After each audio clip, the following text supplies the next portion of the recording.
Hi everyone, yasas que to another episode of Dimitra's Dishes. Today I'm going to be teaching you how to make a delicious spinach and feta quiche. It's going to be served in a tart pan, which is going to make it even more beautiful. So if you're looking for something really special to make for Mother's Day or for a nice brunch, I've got you covered with the spinach and feta tart. It's like Spinach Feta quiche. That is how delicious it is. It has a buttery phyllo crust with a Spinach Feta type filling. Just out of this world good and simple to make as always. Let's get started. Okay, so we're going to begin by making the filling. I'm going to finely chop a small onion and add it to a frying pan or a skillet with a little bit of olive oil, and this is going to cook until it's nice and soft and golden, about 8 minutes or so. While the onion is cooking, I have 3 scallions here. You could use 2 or 3, but these are smaller ones, and I had to peel some of the scallion off because it was in my fridge for a long time. I'm just going to go ahead and thinly slice this all the way down to the white part, and I'll add it to my pan. Cook it for about a minute or 2 until it's nice and soft. Then I'll add 1 pound of baby spinach leaves. You can roughly chop them. I didn't because they're so delicate. I'm going to add the spinach in a few batches, 2 or 3 batches. I'll season each batch with a little bit of salt and freshly cracked black pepper.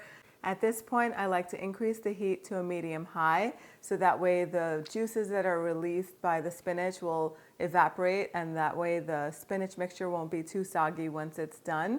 As soon as the spinach wilts down, and that happens pretty quickly, then we're going to take it off of the heat, and I'll add 8 ounces of feta cheese. I love a good sheep's milk feta. The donis is my absolute favorite, but use whatever you have on hand. And since this is a quiche and we're going to be cooking it in the oven, you can get away with a more inexpensive feta like a cow's milk feta, but always buy the feta in the chunks, not the one that is already crumbled. Crumble it yourself. It takes a few seconds.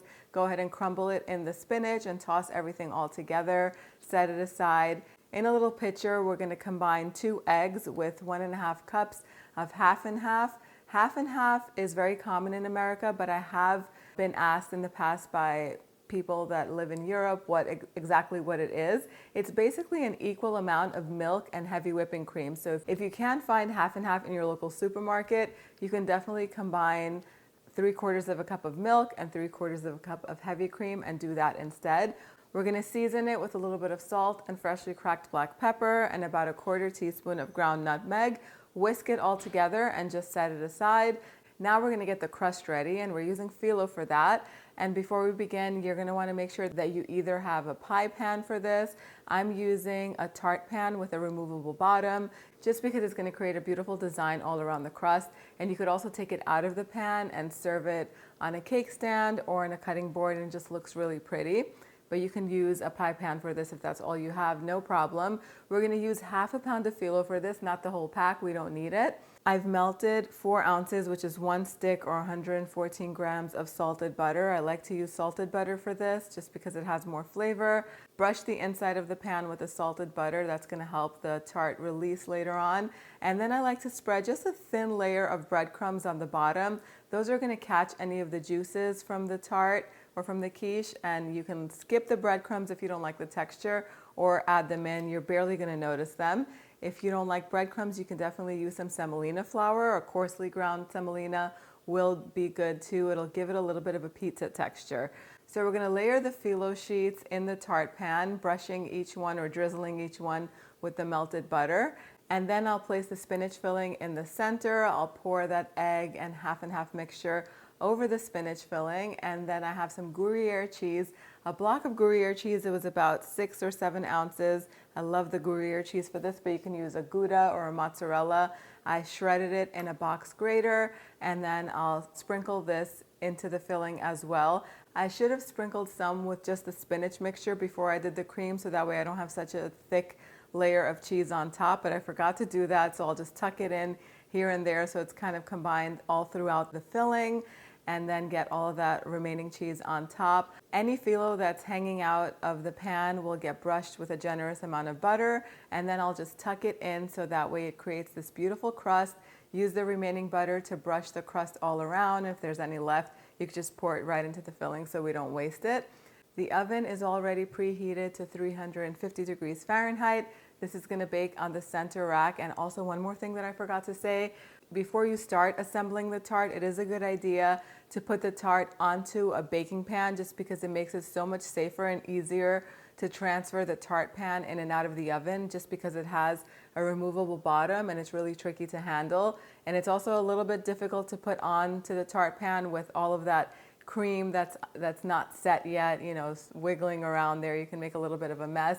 I forgot to do that too, but make sure you do that before you start assembling it. This is going to bake in the preheated oven for 45 minutes to an hour. Mine took 55 minutes exactly.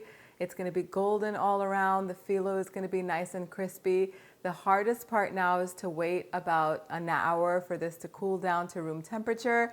Then you can carefully take it out of the tart pan and put it onto either a cake platter or your favorite serving platter. I like to do this on a cutting board because it's much easier to cut it. And I also like the rustic presentation. Once you slice into it, you'll see how crispy the phyllo is. The center is going to be nice and creamy and delicious, and it's ready to serve.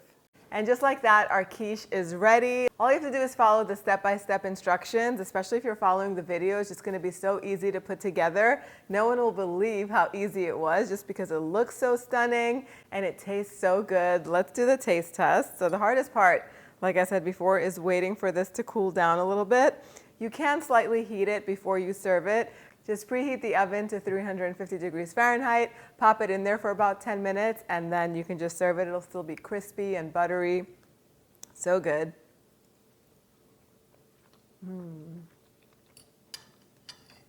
That filling has so much flavor. The cheese, the feta cheese in there just melts in your mouth. It's kind of briny and creamy.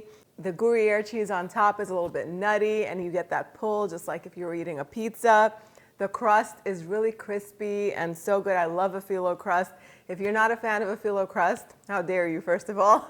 It's just so good and light and flaky and good. But if you prefer to use a puff pastry crust, that's definitely an option. It's just going to make it a little bit simpler.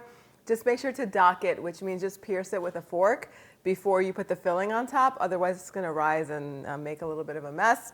That filling tastes just like you're biting into a spinach feta. The only thing that's missing is a little bit of dill. You can add about 3-4 tablespoons of finely chopped fresh dill or a teaspoon of dry dill, and then you'll get that exact flavor of a spinach feta. I hope you guys give this recipe a try. You can head on over to my website, dimitrasdishes.com, to print this one out.